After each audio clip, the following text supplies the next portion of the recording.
अच्छे से चल रहा है। आप सब लोग सपोर्ट करिए ज़्यादा से ज़्यादा। और एक गाना सुनाने जा रही हूँ, आप सब लोग उसके गाना को सुनिए।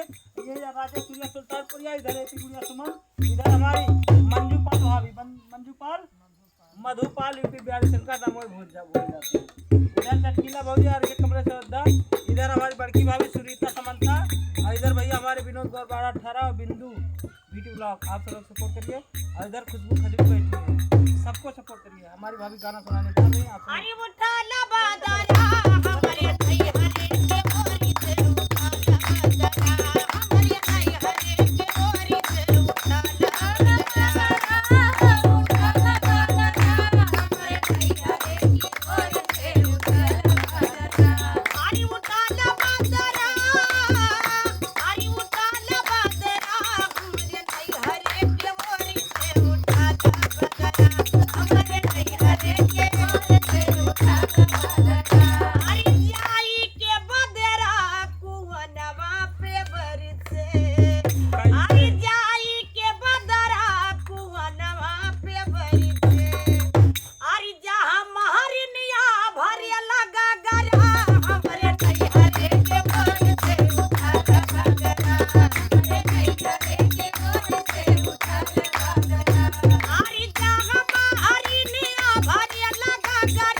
उठाई बरस जाए, उठाई बरस जाए।